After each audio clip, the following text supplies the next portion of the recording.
Hey everyone, welcome back to Crypto Cash. Thanks again for joining me here. I hope you're having a great day. We're taking a look here, of course, at Bitcoin and a couple of altcoins, just kind of recognizing some key opportunities for today and or this upcoming week. Now, friendly reminder, I'll be at the office tomorrow through Wednesday likely, just based on how quickly I'm able to recover from surgery. So just keep me in your thoughts and prayers. Really do appreciate that. And thanks to those of you who have been really super amazing just all week long, being very kind. Thank you again. Now, when it comes to this, spot volume, that's really what I like to look for in a lot of ways on a weekend. It is increasing here pretty well. In other words, it's flipped the amount of perpetual futures volume, which basically suggests it's usually whales buying, not necessarily, people like us, right? Because while we do buy spot sometimes, a majority of the traders, I'd say 90% of traders, are probably trading with leverage. Okay, so that means that this little push higher could have a little bit of legs, right? Now, overall, there's a lot of different things that we can kind of look at to kind of argue that fact, but that's a positive sign, and just the expectation of price going higher overall makes sense, right? I'd say be very careful shorting into this. What I'm recommending, of course, is be careful too also longing into it as well, because a lot of times when you take a long at the top, it can oftentimes turn right around on you. Now, I think overall, 67,000 sometime this month is very practical. We almost hit 66,000 recently, right? So for the most part, just some kind of schools of thought there. I'm short-term bearish, but I guess higher time frame bullish. And I'll explain more so what I mean by that. And once more, too, I'm not attaching myself to a mindset, but the overall momentum higher is still there, and there's a lot more reasons why we should go higher too. But there's also a lot of crazy stuff too, where liquidation levels oftentimes get front run, and we see these levels here that should be just quite obvious. Like it's obvious we're going to hit 65,000, and the price turns around right at that exact level. Okay, so super common for front runs to happen. We saw the exact same thing at 61,000. Bitcoin tried to get into 61,000 like 3 or 4 times and never fully hit that liquidation chunk, right?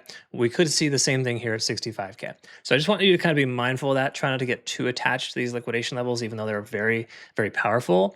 They can oftentimes lately get front run, which is happening a lot.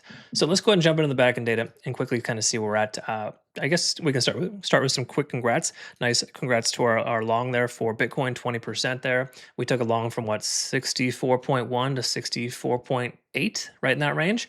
Essentially a good little trade there. Now, we also took a nice long for Litecoin. Unfortunately, I didn't get filled on that, but I know a handful of other traders did. So as a solid, I think 20 to 40% for most traders. So quick congrats on that.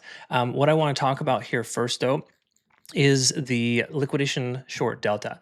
This is typically a sign of weakness when you see it in the red, right? It could also suggest that there's shorts that are going to get squeezed out too, which is true.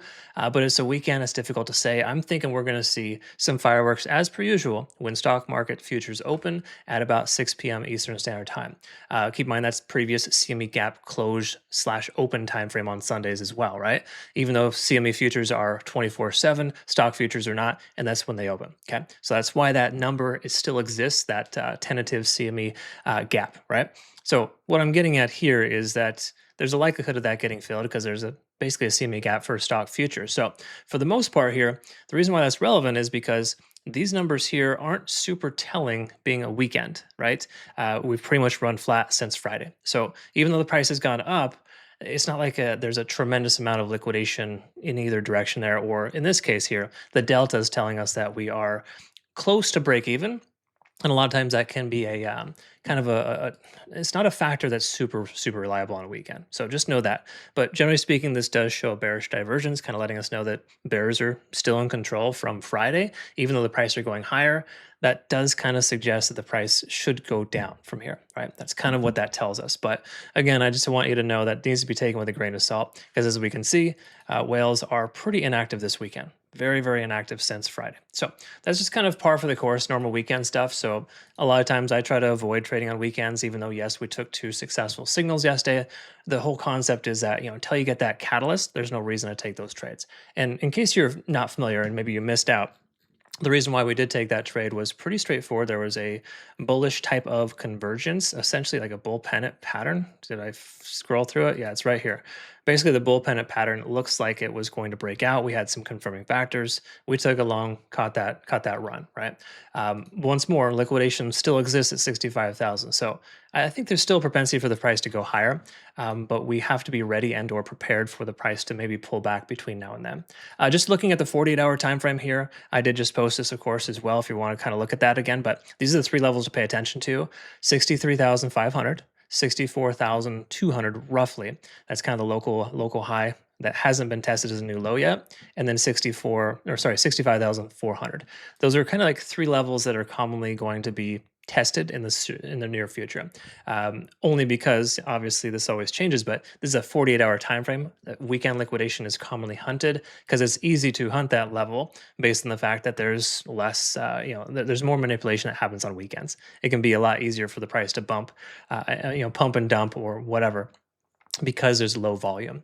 All that said, 7-day liquidation kind of tells us a couple of different stories. And these are actually, oddly enough, those same three ranges we just looked at, right? We got 65.5 as a rough estimate, 63.6, and then of course the outlier 61.8, 62.2, somewhere in that range, that low 62K range.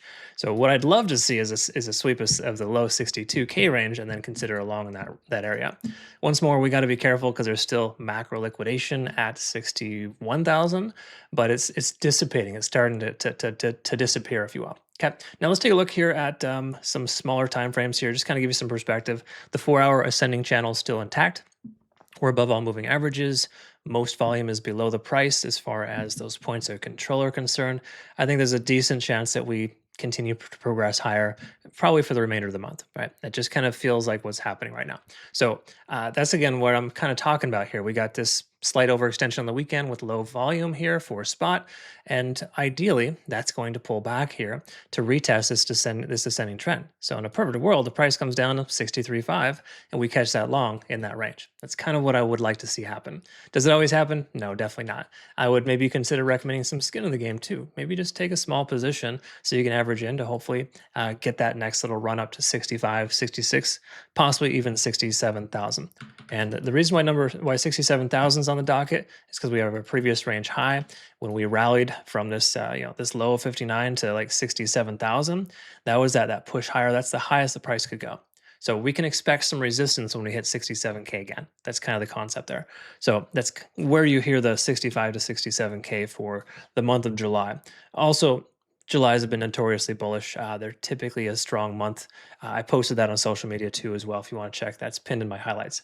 Anyways, the 4-hour time frame, it does look pretty good, right? We're looking pretty solid there.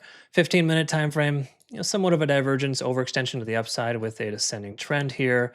We're also losing our time-weighted average price, which was reflected here, kind of just giving you the indication that we're shifting momentum, right? Now, time-weighted average price is nice because it gives you kind of like these momentous trends. It's almost like the MACD on the charts. That's kind of how I mentally think about it, because in most cases, you either stay on one side or the other. It's not a lot of waffling around. The market has a tendency of catching these trends, right? So we're at the beginning of this downtrend. Not to say we're going to keep going lower, but if we do break our local range high, which is 64,200, and kind of break below this point of control here, I do think the 63K range is still a distinct probability. So again, that's just kind of some food for thought there.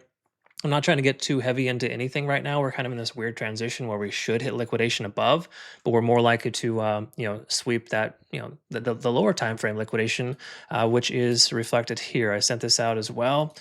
You can kind of find this on my Twitter account, but we're looking at 63.5 as the heaviest outlier for high leverage trades from this weekend. In other words, these are weekly trades, the trades from early in the week that are still in long positions from 63.5. Now, keep in mind, those aren't open at 63.5. That's just where the liquidation event occurs.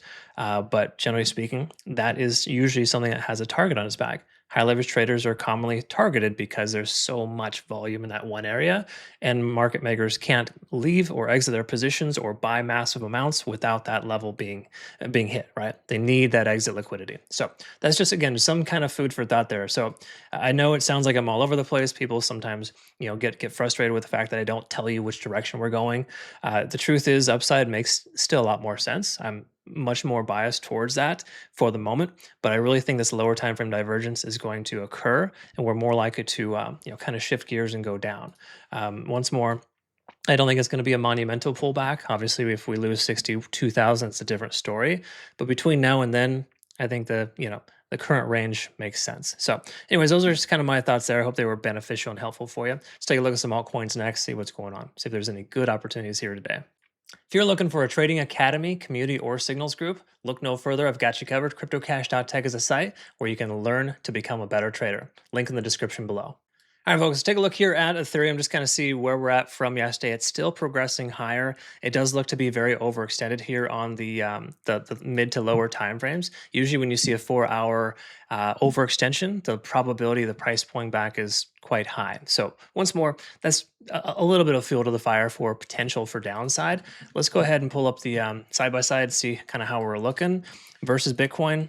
It is looking slightly better. In other words, Bitcoin has retraced where ETH is making higher highs. So that shows in a lot of ways it's stronger than Bitcoin right now, which is kind of reflective of a lot of altcoins this weekend. Okay. So I would say at this point here, we're in a position where the price action for Ethereum, it's kind of looking like it wants to go higher. It's stronger than Bitcoin. So if Bitcoin does run towards 65,000, we'll absolutely see a push higher for ETH. So careful taking a short, but also feels like a prime opportunity for a short too, just based on the simple fact that I'm kind of leaning more towards Bitcoin retracing. There's also a significant amount of short liquidation delta, which is odd, right? Why is this number high when the prices are going up? It's a false representation of strength, basically. What that's telling us. In other words, it's difficult to trust this push higher because of the fact that it's mostly unlikely perp driven, where we can see here, of course, there's an imbalance. There's way more shorts than longs in this coin. So what that could reflect here is there's two different schools of thought. It could be the fact that there's just a tremendous amount of late shorts here piling in, and that's why the delta is still high, and they could get squeezed out. But it also shows that there's a lot more bias towards the downside too, and that Bitcoin is probably more likely to drop, which I'm leaning still a little bit more towards that. So all that said, 1900, 1950, two areas of consideration. We are close to liquidation, so keep that in mind. Just like 65,000 for Bitcoin, it's the same as 1900 for ETH, right? Bitcoin hit 65, ETH will hit 1900. It's just simple as that. But once more, it really depends on what side of the tracks you're on. Are you short or long on Bitcoin? That's kind of to help determine.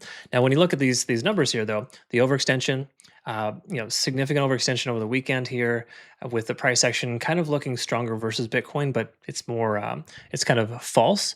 It leads me to believe that ETH is going to drop here soon. Now, is it going to be a strong drop like we saw before when we traded that head and shoulders pattern? Probably not. Mainly because I don't feel like Bitcoin's going to pull back super hard either. We look at this support here, just kind of something to pay attention to. 1825 is a previous range high. It's only been tested as a low one time. So it's pretty common to either see double bottoms before the price takes off, or to essentially continue to work itself into a descending trend and go down. So the long story short here is these numbers are very synonymous with Bitcoin. 1820 is roughly 64,000 for Bitcoin, and this $1,900 range where that liquidation is kind of hanging out is the same as 65,000 for Bitcoin. So really, just if you're long on Bitcoin, maybe consider long on ETH. That's kind of the concept here. So it's not really a clear and cut scenario, but based on overextension and just the short liquidation delta being high, I'm leaning a little bit more towards a pullback on ETH right now. Once more, those are my thoughts. Let me know what are yours. Do you think we're going up or down? All right, let's take a look here at Solana and just quickly recognize they're still in a descending trend, right? So if you kind of just draw some lines on the charts from local range highs or essentially these candlewick highs, you can see pretty consistent that we keep wicking out. Now, we are testing tentatively that descending trend right now. So that could be a very favorable sign. Keep in mind, this is resembling somewhat of a falling wedge pattern here. So in most cases, these do have a tendency of breaking out, right? It's going to require Bitcoin, in my personal opinion, to hit 65,000 or to progress towards 65K. But once more, getting above that $74 range or staying above 74, 75 was super huge for this coin. So ultimately, under the impression Bitcoin doesn't dump or pull back super hard, I do think Solana has propensity to go higher. Once more, that's just based on analyzing it day in and day out and just how much better it is doing versus Bitcoin. It's going to have its time to pull back if Bitcoin were to retrace. Just say 64,000 is lost for Bitcoin, we're absolutely going to see a pretty strong rip down for Solana. So if you're the patient type, the best trade right now is to be a little bit more patient and not trade, I guess you could say, and just kind of wait for the lower range to get hit for Bitcoin, and then kind of respond to that bounce or that pullback. Taking a look here at Solana though, there's still a lot more liquidation on the upside.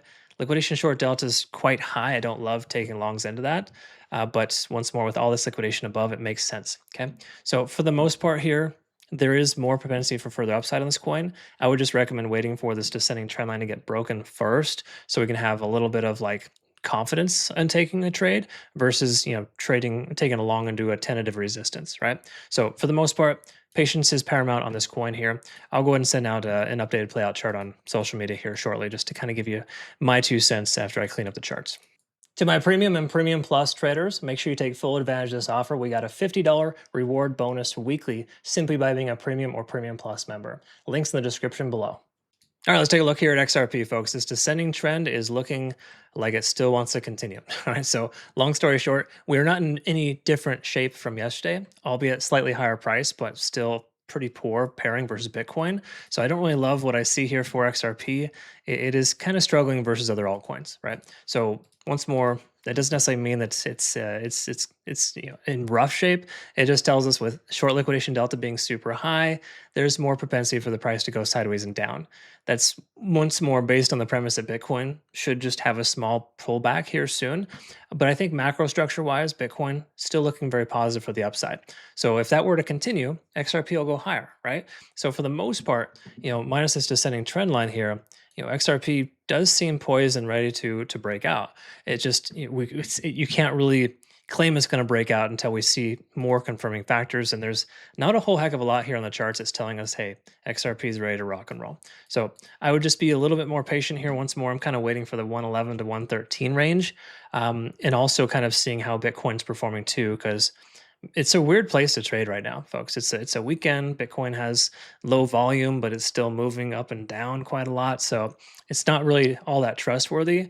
But the thing you can trust is how poorly or how positively these coins are aligned with Bitcoin. And XRP is nothing like spectacular for the moment.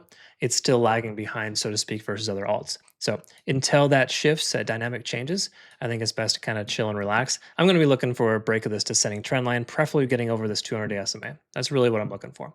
What are your thoughts? Let me know. Comment below.